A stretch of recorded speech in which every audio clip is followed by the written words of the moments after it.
উড্ডয়নের কিছুক্ষণের ভেতরে 242 জন যাত্রী নিয়ে প্লেনটা ধ্বংস হয়ে মাটির মধ্যে পড়ে গেছেন। অনেকে মিডিয়ার মধ্যে প্রচার করতেছে পাখির ধাক্কা লেগে এত বড় প্লেন ধ্বংস হয়ে পড়ে গেল। 242 জন যাত্রী নিয়ে পড়ে গেলেন, প্লেনটা ধ্বংস হয়ে গেল। হসপিটালের বিল্ডিংয়ের ওপরে পড়েছে, বিল্ডিংও আগুন ধরে পুড়ে গেছে, পুরো প্লেনটা ধ্বংস হয়ে গেছে। বলছেন পাখির ধাক্কায় প্লেন ধ্বংস হলো। আসলে পাখির ধাক্কা ওসিলা, এটা ধাক্কা লাগে ধ্বংস হলো নাকি পাইলটের জন্য ধ্বংস হলো এগুলো বড় বিষয় নয়। মূল কথা হলো এই যে প্লেন ধ্বংস হয়ে গেছে কার ফায়সালা? ইহুদি, বৌদ্ধ, খ্রিস্টান, হিন্দু এরা কোরআনকে বিশ্বাস করে না, তবে কুল্লু নাফসিন যায়িকাতুল মউত, প্রত্যেকটা আত্মাকে মৃত্যুর স্বাদ গ্রহণ করতেই হবে। এটা প্রত্যেকটা ধর্মের মানুষ বিশ্বাস করে কি করে না? করে। মৃত্যু অবধারিত। আমাদের জীবন, আমাদের সম্পদ, আমাদের স্বপ্ন, আমাদের চিন্তা ভাবনা সব কিছুই অনিশ্চিত, তবে একটা জিনিস হলো নিশ্চিত, সেটা হলো আমাদের মৃত্যু। সেটা কি হবেই, আজ হোক কাল হোক। যেখানে আমার যেভাবে মৃত্যু লেখা আছে অবধারিত, সেখানে সেইভাবে সেই অবস্থাতেই আমার মৃত্যু হবে। এক বিন্দু আগেও হবে না, এক সেকেন্ড পরেও হবে না, বরং আল্লাহ তাআলা যেভাবে লিখে রেখেছেন সেইভাবেই মৃত্যু হবে। তার কারণ মৃত্যুর ফায়সালা দেন কে? আরো জোরে বলেন।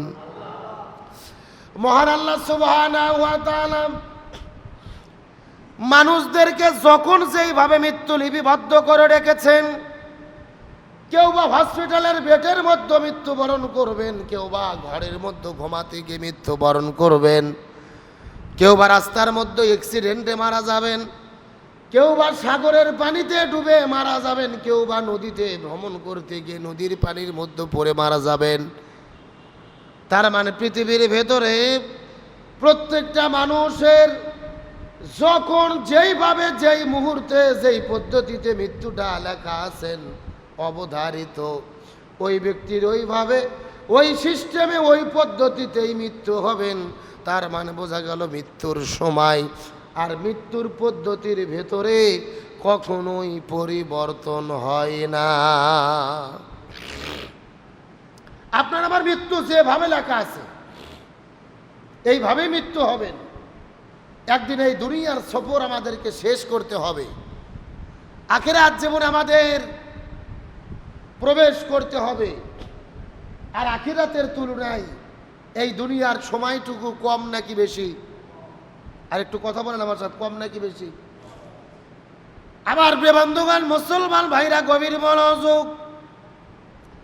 আমার নবীজি হাদিস শরীফের মধ্যে বলেন, আল্লাহ রাব্বুল আলামিন তামাম পৃথিবীর ভেতরে এক নয়, দুই নয়, 7টা মহাসাগর সৃষ্টি করেছেন। চিৎকার করে বলেন কয়টা? 7টা মহাসাগর আল্লাহ রাব্বুল আলামিন সৃষ্টি করে দিয়েছেন। তামাম পৃথিবীর ভেতরে সাগরের পানি আছে যত, 3 ভাগ হলো জল আর 1 ভাগ হলো স্থল। তার মানে পানি হলো পৃথিবীর চাইতে বেশি।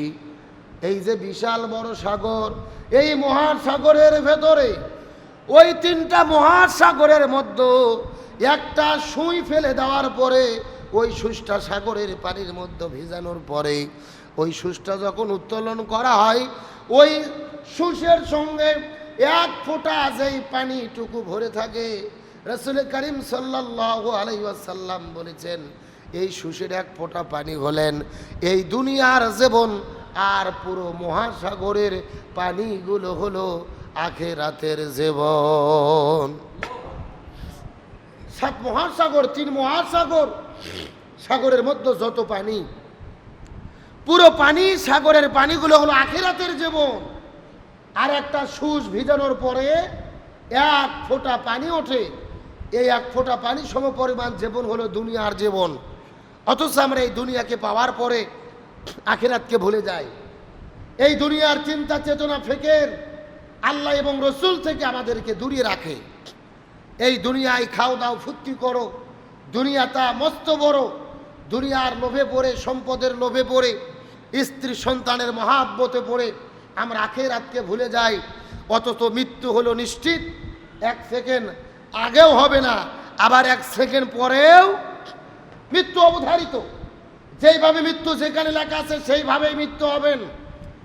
গতকালকে আমাদের বাংলাদেশের পার্শ্ববর্তী দেশ ভারতের গুজরাটের আহমেদাবাদ যেই প্লেন এয়ারপোর্ট রয়েছেন, আপনারা দেখেছেন সোশ্যাল মিডিয়াতে, সেখান থেকে একটা প্লেন আকাশে উড়েছে। আকাশে উড্ডয়নের কিছুক্ষণের ভেতরে 242 জন যাত্রী নিয়ে প্লেনটা ধ্বংস হয়ে মাটির মধ্যে পড়ে গেছেন। অনেকে মিডিয়ার মধ্যে প্রচার করতেছে পাখির ধাক্কা লেগে এত বড় প্লেন ধ্বংস হয়ে পড়ে গেল। 242 জন যাত্রী নিয়ে পড়ে গেলেন, প্লেনটা ধ্বংস হয়ে গেল। হসপিটালের বিল্ডিংয়ের ওপরে পড়েছে, বিল্ডিংও আগুন ধরে পুড়ে গেছে, পুরো প্লেনটা ধ্বংস হয়ে গেছে। বলছেন পাখির ধাক্কায় প্লেন ধ্বংস হলো। আসলে পাখির ধাক্কা ওসিলা, এটা ধাক্কা লাগে ধ্বংস হলো নাকি পাইলটের জন্য ধ্বংস হলো এগুলো বড় বিষয় নয়। মূল কথা হলো এই যে প্লেন ধ্বংস হয়ে গেছে, কার ফায়সালা? আরো ধরে বলেন। আমাদেরকে ভুল বুঝলে হবে না, আমাদেরকে ভুলে গেলে চলবে না। আমাদের ঈমান এবং আকীদা পরিষ্কার করতে হবে। আল্লাহ যদি চায় আল্লাহ বাঁচাইতে পারে, আল্লাহ যদি চায় আল্লাহ রক্ষা করতে পারে। তার বাস্তব প্রমাণ এই 242 জন যাত্রীর ভেতরে একজন যাত্রী ছিল ব্রিটিশ নাগরিক, যার নাম হলেন বিশ্বাস কুমার রমেশ। এই যাত্রী ওই ধ্বংস হওয়া প্লেনের ভেতর থেকে অক্ষতভাবে সুস্থ অবস্থায় বের হয়ে হেঁটে হেঁটে চলে এসেছে। জোরে বলেন আল্লাহু আকবার। অলৌকিক ঘটনা, আশ্চর্যজনক ঘটনা। প্লেন যখন মাটিতে পড়েছে পুরো প্লেন ধ্বংস হয়ে গেছে। 241 জন সাথে সাথে মারা গেছে, বিল্ডিং আগুন ধরে মানুষ মারা গেছে। অথচ এই ব্রিটেন নাগরিক রমেশ সে হাঁটতে হাঁটতে বের হয়ে এসে অ্যাম্বুলেন্সে চড়ে হসপিটালে চলে গেছেন। পুরো পৃথিবীটা নিয়ে হইচই শুরু হয়েছে, আলোচনা সমালোচনা। রমেশ বলেছে আমি স্বপ্নের মধ্যে দেখতে পেলাম হঠাৎ করে প্লেন ধ্বংস হলো, চতুর্দিকে আগুন বিস্ফোরিত হলো, আর আমি হেঁটে হেঁটে আগুনের মধ্য থেকে বের হয়ে আসলাম। চিৎকার করে বলেন আল্লাহু আকবার। এই ঘটনা প্রমাণ করেছেন বাঁচতে চাইলেও কেউ বাঁচতে পারবে না যদি তার ওই জায়গায় মৃত্যু লেখা থাকে। আবার যদি কেউ বাঁচতে নাও চাই, আল্লাহ যদি তার হায়াত লিখে রাখে, অগ্নিকুণ্ডের ভেতর থেকেও আল্লাহ তাআলা তাকে রক্ষা করতে পারে। এটাও আমাদের ঈমান, এটাও আমাদের আকীদা। আল্লাহ যদি বাঁচাতে চাই আল্লাহ বাঁচাতে পারবেন। সেটা আপনার ধ্বংসপ্রাপ্ত খাদের কিনারে হোক, সাগরের মাঝখানে হোক, আগুনের অগ্নিকুণ্ড হোক না কেন। আবার আল্লাহ যদি মারতে চাই ঘরের ভেতরে শুয়ে থেকেও কোনো লাভ নাই। আল্লাহ যদি মারতে চায় যেখানে যেভাবে মৃত্যু লেখা আছে সেখানে সেইভাবে আমাদেরকে মৃত্যুবরণ করতে। তার কারণ জন্ম মৃত্যু সব কিছু ফায়সালা হয় কার কাছে? আরো জোরে বলেন। এই যে প্লেনটা ধ্বংস হয়ে এতগুলো মানুষ মারা গেলেন, প্রতীক যোশী নামে একটা যুবক 6 বছর ধরে লন্ডনে চাকরি করেছেন, সফটওয়্যার ইঞ্জিনিয়ার। ভারতে এসেছিলেন তার স্ত্রী সন্তানদেরকে নিয়ে, লন্ডনে চলে যাবেন। ভারতে আসার পরে 6 বছর পরে স্ত্রী সন্তানদেরকে নিয়ে কষ্ট করে পাসপোর্ট করেছেন, ভিসা করেছেন, একেবারে প্রস্তুতি গ্রহণ করে আত্মীয় স্বজনদের কাছ থেকে বিদায় নিয়ে এয়ারপোর্টে গিয়েছেন। ভারত থেকে লন্ডনে চলে যাবেন। প্লেনের মধ্যে ওঠার পরে একটা সেলফি তুলেছে, ছবি তুলেছে স্ত্রীকে নিয়ে এবং তার 3 সন্তানদেরকে নিয়ে। সন্তানগুলো হাসতেছে। যেই ছবি দেখার পরে তামাম পৃথিবীর মানুষেরা কান্না করছেন, মনে কষ্ট পাচ্ছেন, আফসোস করছেন। 3টা নিষ্পাপ সন্তান এমনভাবে হাসি দিয়েছে, তাদের মনটা চাচ্ছিল আর ভারতে থাকবো না, লন্ডনে যাব, ভালো স্কুলে পড়াশোনা করব, ভালোবাসায় থাকবো, ভালো খাবো। স্ত্রী ডাক্তার, চিন্তা করেছিলেন লন্ডনে যাওয়ার পরে চিকিৎসা দেব। পিতা ভাবতেছিলেন 6 বছরের আমার আশা, আমার পরিবারকে নিয়ে লন্ডনে যাব। প্লেনে উঠে ছবি তুলে ফেসবুকে আপলোড দিয়েছে, আত্মীয় স্বজনদেরকে পাঠিয়ে দিয়েছে।